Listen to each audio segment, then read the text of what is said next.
Hello students, हम बात करने वाले हैं आपके सामाजिक अनुसंधान के पेपर में प्राकल्पना के बारे में। जैसा कि अभी तक आपको पता चल गया है कि जब हम सामाजिक शोध के कार्य की तरफ बढ़ते हैं तो उसमें सबसे पहला और महत्वपूर्ण चरण जो होता है वो समस्या का चुनाव करना होता है।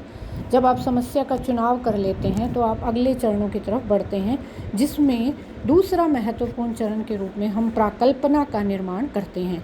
तो हम प्राकल्पना के अर्थ और प्रकार के बारे में चर्चा करने जा रहे हैं।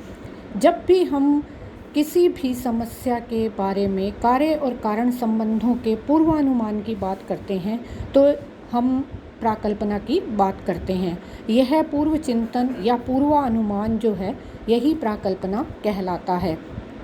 इस प्रकार से जो प्राकल्पना है वो हमें एक मार्गदर्शक के रूप में हमारे साथ होती है, एक रास्ता दिखाती है कि हमारा शोध कार्य जो है वो किस दिशा में आगे बढ़ेगा।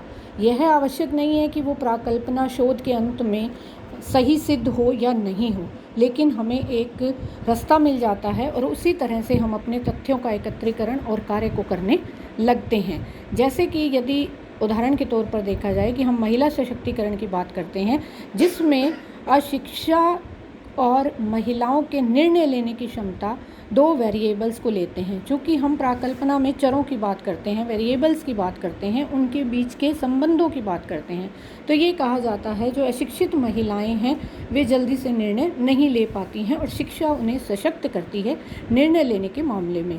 इसी तरह से निर्धनता को बढ़ते हुए अपराधों के लिए प्रमुख कारण माना जाता है।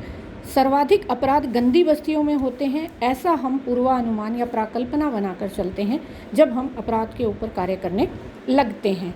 तो एक अनुसंधान और सिद्धांत के बीच की जो आवश्यक कड़ी है वो प्राकल्पना कहलाती है। तो यह जो काम चलाऊ अनुमान या पूर्व चिंतन है, यह हमारे अध्ययन के कार्य को आधार प्रदान करता है और उसे आगे की तरफ बढ़ाता है और कहा जाए कि सही दिशा में आगे की तरफ बढ़ाता है।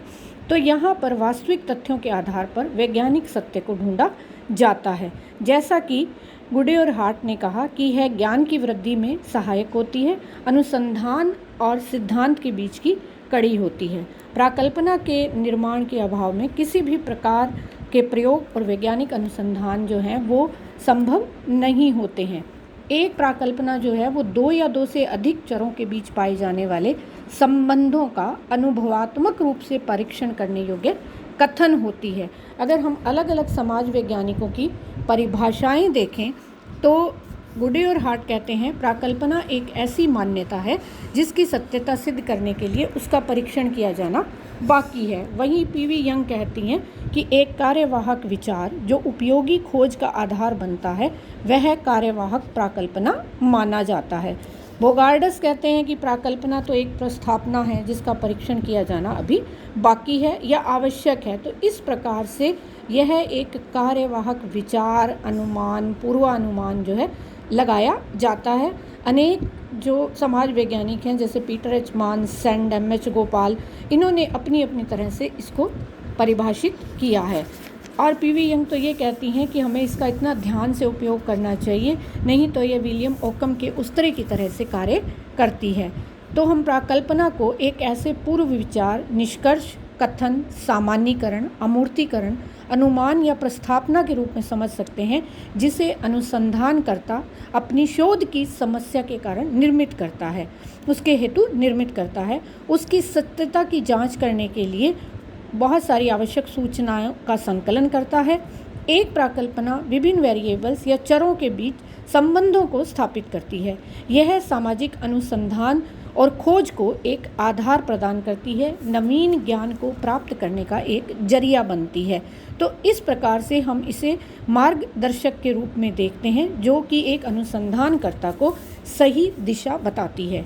एक अच्छी प्राकल्पना की विशेषताओं को अगर देखा जाए तो हम समझ सकते हैं कि इसमें स्पष्टता होनी चाहिए। स्पष्टता दो दृष्टियों से होनी चाहिए, भाषा की दृष्टि से और अवधारणा की दृष्टि से, ताकि इसे अच्छी तरह से समझा जा सके।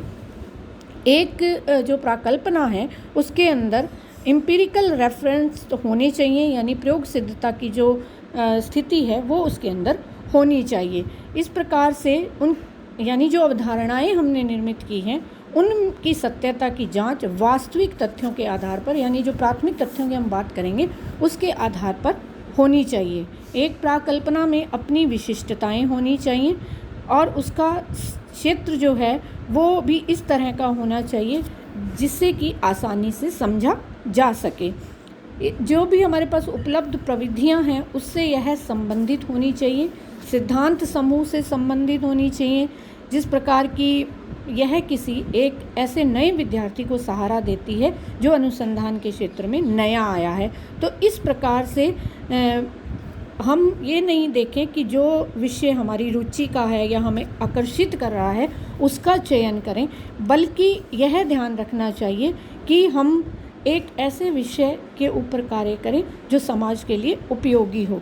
कहा जाता है कि एक विज्ञान तभी अच्छा या संचयी हो सकता है जब उसमें उपलब्ध तथ्यों और सिद्धांत जो हैं वो पूरे समूह पर लागू होते हों। तो इस प्रकार से हम प्राकल्पना को देख सकते हैं। एक अच्छी प्राकल्पना में सरलता का गुण होना चाहिए, यानी कि एक से ज़्यादा फैक्टर या बहुत ज़्यादा फैक्टर जो हैं वो नहीं होने चाहिए। अगर ज़्यादा फैक्टर होंगे तो उसको समझने में आसानी नहीं होगी, उन वेरिएबल्स के बीच में संबंध स्थापित करने में हमें कठिनाई होगी। तो इस प्रकार से हम समझ सकते हैं कि यह समस्या के चुनाव के बाद और हमारे शोध कार्य को आगे बढ़ाने के लिए एक महत्वपूर्ण चरण के रूप में कार्य करती है। धन्यवाद।